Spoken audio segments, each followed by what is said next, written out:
بسم اللہ الرحمن الرحیم۔ میں آج ڈسکا جا رہی ہوں پی ایم ایل این کی کیمپین کے لیے۔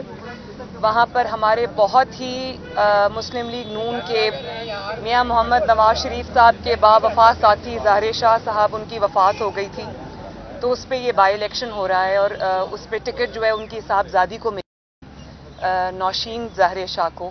بڑی اچھی کینڈیڈیٹ ہے ماشاءاللہ، بڑی ایک جیالی ہے مسلم لیگ نون کی۔ جو خبریں ڈسکا سے آ رہی ہیں بہت اچھی ماشاءاللہ، شیر جیتے گا وہاں پر انشاءاللہ۔ اور جہاں جہاں ووٹ کی طاقت استعمال ہوگی، جہاں جہاں عوام کی طاقت ہوگی، جہاں جہاں ووٹ ڈلے گا، وہاں مسلم لیگ نون کو شکست دینا ناممکن ہے انشاءاللہ۔ مسلم لیگ نون جیتے گی اور یہ جیت ان کو نظر آ رہی ہے، تبھی ایک اطاعت آرٹ صاحب والا واقعہ ہوا، تبھی اس قسم کے ہتھ کنڈے استعمال ہو رہے ہیں، کیونکہ ان کو اب سمجھ نہیں آ رہی کہ یہ سب کچھ ہر ہتھ کنڈا استعمال کر کے یہ دیکھ چکے ہیں مسلم لیگ نون کے خلاف، ان کو شکست ہوئی ہے، عوام کے اندر ان کی اصلیت جو ہے وہ کھل کے سامنے آ گئی ہے۔ اب یہ جتنے بھی ہتھ کنڈے استعمال کریں، عوام جب اپنا فیصلہ کریں گے انشاءاللہ تعالی، تو وہ اس نااہل، نالائق اور جعلی سلیکٹڈ حکومت کے خلاف ہوگا اور شیر کے حق میں ہوگا انشاءاللہ تعالی۔ کہ ایک ویڈیو لیک آئی ہے اور دوسری جانب سپریم کورٹ کے جسٹس قاضی فائز عیسیٰ کو پرائم منسٹر کے کیسز کے حوالے سے منع کر دیا گیا اور آئین کا 148 بھی سپریم کورٹ کا یاد آنا شروع ہو گیا۔ کیا کہیں گی اس حوالے سے، اور سینٹ میں جو خرید و فروخت جو ہوئی ہے اس حوالے سے کیا کہیں گی آپ؟ جو عمران خان کو بچانے کے لیے الفاظ استعمال ہوئے ہیں جب نواز شریف صاحب وزیر اعظم تھے، تو بالکل اس کے الٹ ہوا تھا۔ تو یہ جو انصاف کے دو نظام ہیں نا، اسی کے خلاف ہم آواز اٹھا رہے ہیں، اور جہاں پر اور انشاءاللہ تعالی یہ ایک دن آئے گا۔ چہرے تو لوگ دیکھ رہے ہیں، لوگ ریمارکس کے فرق بھی دیکھ رہے ہیں، لوگ چہرے بھی دیکھ رہے ہیں، لوگ فیصلے بھی دیکھ رہے ہیں، اور وہ یہ دیکھ رہے ہیں کہ ایک نالائق اور نااہل کو بچانے کے لیے انصاف کا پورا نظام، عدلیہ کی عزت، ججوں کی عزت کو جھونکا جا رہا ہے۔ تو یہ ججز کے اوپر بھی بات گراں گزرتی ہے، کچھ مجبور بھی ہو سکتے ہیں، میں اس کو سمجھتی ہوں، لیکن عدلیہ کی کریڈیبلٹی کے لیے، ان کی عزت کے لیے یہ اچھی چیز نہیں ہے۔ اس کو میرا خیال ہے کہ ایک ایسے شخص کو بچانے کے لیے جس کے جانے کی دعائیں پورا پاکستان مانگ رہا ہے، اور جس کو گلی گلی، محلے محلے لوگ القابات سے نواز رہے ہیں، جس نے نالائکی اور نااہلی سے آٹا چور، ووٹ چور، چینی چور، گیس چور، بجلی چور کے نام سے اس کو یاد کیا جا رہا ہے، ایسے شخص کو بچانے کے لیے عدلیہ اور عدل کا پورا نظام جھونکنا میرا نہیں خیال کہ کوئی عقل مندی ہے۔ اچھا میڈم، یہ دوسری بات یہ کہ آپ نے ویڈیو کی جہاں تک سوال کیا، تو ویڈیو بنانے والے بھی یہ خود، ویڈیو ریلیز کرنے والے بھی یہ خود، پیسے لینے والے بھی یہ خود، پیسے دینے والے بھی یہ خود، تو یہ کس کو بیوقوف بنا رہے ہیں بھائی؟ اور جب ایک وہ عمران خان صاحب اٹھ کے کہتے ہیں کہ ٹائمنگ نہ دیکھیں، یہ دیکھیں، تو بھائی ٹائمنگ تو کیا کرایا تمہارا ہے۔ جب تمہیں ٹائمنگ سوٹ کرتی ہے تو تم سینٹ کا چیئرمین کا پورا الیکشن چوری کر لیتے ہو، کیونکہ وہ ٹائمنگ تمہیں سوٹ کرتی ہے۔ اب تمہارے ایم پی ایز اور ایم این ایز بھاگ رہے ہیں تو تمہیں ٹائمنگ یاد آ گئی ہے۔ میڈم، یہ بتائیے کہ جو ماضی میں ریمارکس دیے گئے وزیر اعظم کے بارے میں جو اب دیے جا رہے ہیں، جو ساری وہ طاقتور قوتیں وہ ایک جگہ اکٹھی ہے، اور مریم نواز ان کے ساتھ لڑنے کے لیے نکلی، اپنے حق کے لیے نکلی، عوام کے لیے نکلی ہے۔ کیا آپ سمجھتے ہیں کہ جو لوگ آپ کے ساتھ کھڑے ہیں وہ ثابت قدم رہیں گے؟ یہ آپ لڑائی کہاں دیکھ رہی ہیں؟ میں یہ سمجھتی ہوں کہ ثابت قدم رہیں گے نہیں۔ مسلم لیگ نون کو توڑنے کی ہسٹورک کوشش ہوئی ہے۔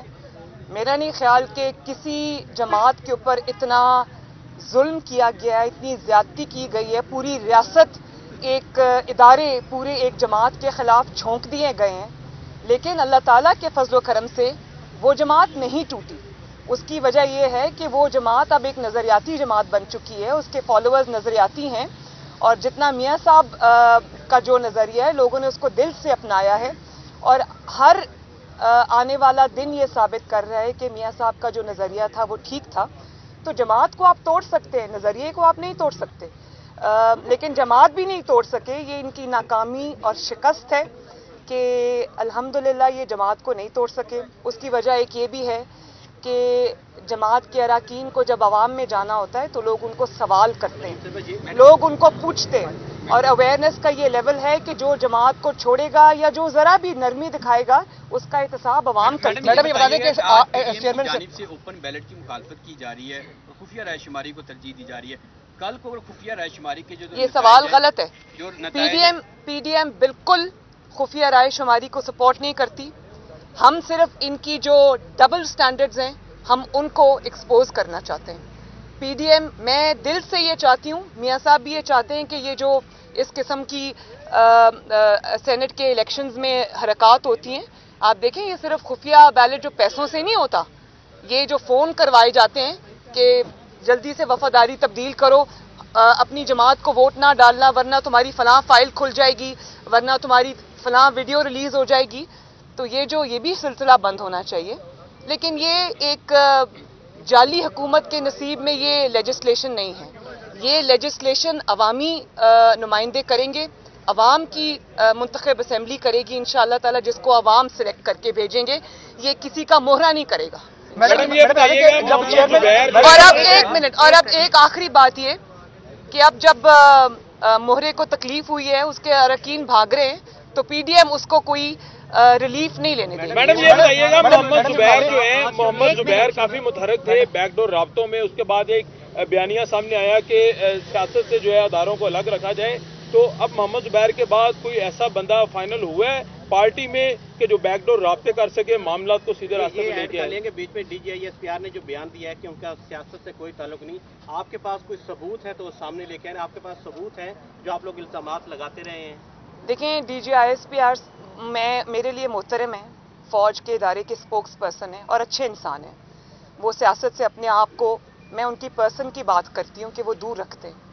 لیکن اس طرح کی بات کریں گے تو عوام میں مذاق اڑے گا, کیونکہ پچھلے کئی سال سے ایک کے بعد ایک چیز عوام کے سامنے آئی ہے. کس طرح سینٹ کا الیکشن چھینا گیا جن کا حق تھا ان سے, کس طرح جسٹس شوکت عزیز صدیقی کے ساتھ جو ہوا وہ ہوا. ان کی جو وٹنس ہے وہ پوری دنیا کے سامنے, ان کی سٹیٹمنٹس جو ہیں. اس طرح جو قاضی فائز عیسیٰ صاحب کے ساتھ ہو رہا ہے, اور وہ جو ایک کرنل صاحب منہ چھپا کے احتساب عدالت سے نکل رہے تھے, ارشد ملک صاحب جو اب وفات پا چکے, اللہ تعالیٰ بخشے ان کو, ان کا جو اعتراف ہے. جس طرح 2018 کے الیکشن کے اندر قوم کے ووٹ پہ ڈاکہ ڈالا گیا, پوری دنیا کے سامنے ہے. تو آپ بات وہ کریں جو دنیا مانے, ورنہ آپ کی کریڈیبلٹی خراب ہوگی, ایک ادارے کی کریڈیبلٹی خراب ہوگی, کیونکہ آپ ایک ادارے کے اسپوکس پرسن ہیں. تو یہ آپ کی کریڈیبلٹی کے لیے اچھا نہیں ہے. اگر آپ بالکل رات کو دن کہہ کے بتائیں گے تو لوگوں کو پتا ہے کہ باہر رات ہے بھائی, وہ دن دیکھ کے سمجھیں گے آپ جھوٹ بول رہے ہیں. تو یہ آپ کی کریڈیبلٹی کے لیے اور ادارے کی کریڈیبلٹی کے لیے اچھا نہیں ہے. اس سے بہتر ہے کہ آپ خاموشی اختیار کریں, آپ بالکل اس چیز کے اوپر بات نہ کریں, لیکن یہ غلط بیانی نہ کریں. میڈم یہ بتا دیں کہ چیئرمین سینٹ الیکشن کے اندر الیکشن کے نظام میں تبدیلی کا بیانیہ میاں صاحب کا بھی ہے, آپ کا بھی ہے, باقی جماعتوں کا بھی ہے. ضمنی الیکشن بھی آ گیا, لیکن وہی پیرامیٹر, وہی اسٹینڈرڈ جو جنرل الیکشن 2018 کا تھا, پھر وہی سوال نہیں اٹھے گا. اور پھر کل کو نیکسٹ الیکشن جب آئے گا تو ہم اگر الیکشن اصلاحات نہیں کرتے تو کیسے نظام؟ نہیں, انشاءاللہ ضرور کریں گے. کیوں نہیں کریں گے الیکشن اصلاحات؟ پی ڈی ایم بھی یہی چاہتی ہے, پاکستان مسلم لیگ نون بھی یہ چاہتی ہے کہ حقیقی جمہوریت ہو, جس کو وہ لوگ ووٹ ڈالیں, ڈبوں میں سے اسی کا ووٹ نکلے, آر ٹی ایس نہ بیٹھ جائے, اور جنوبی پنجاب کا محاذ اچانک نہ کھڑا ہو جائے. ہم بھی یہی چاہتے ہیں. لیکن میں نے جیسے آپ کو بتایا کہ یہ جو لیجسلیشن ہے وہ اس بندہ تابع دار کے ساتھ بیٹھ کے نہیں ہو سکتی. میڈم یہ بتائیے گا, لاسٹ کوشچن آپ لے لیں میڈم. پہلے جی میڈم یہ بتا دیں کہ چیئرمین سینٹ کا جب انتخاب ہوا تھا تو اس میں آپ کے 7 لوگ تھے جنہوں نے پارٹی سے بے وفائی کی تھی. کیا آپ سمجھتے ہیں کہ ان کے نام بھی سامنے آنے چاہیے؟ میں ضرور اس بات میں اس چیز کا ساتھ دیتی ہوں کہ نام سامنے آنے بھی چاہیے. کچھ ہمیں خود پتہ بھی ہے, علم بھی ہے, لیکن بات یہ ہے کہ جو شخص ویسے اپنی پارٹی چھوڑنا نہیں چاہتا, جو اپنی پارٹی کے خلاف غداری نہیں کرنا چاہتا, جو اپنی پارٹی سے بے وفائی نہیں کرنا چاہتا, جب آپ اس کے اوپر اس قسم کی پریشر ڈالیں گے, دباؤ ڈالیں گے, اس کو فون کرائیں گے, اس کی فائلز کھولیں گے, تو لوگ مجبور ہو جاتے ہیں. لیکن اب یہ سلسلہ نہیں چلے گا, کیونکہ احتساب جو ہے وہ جماعتیں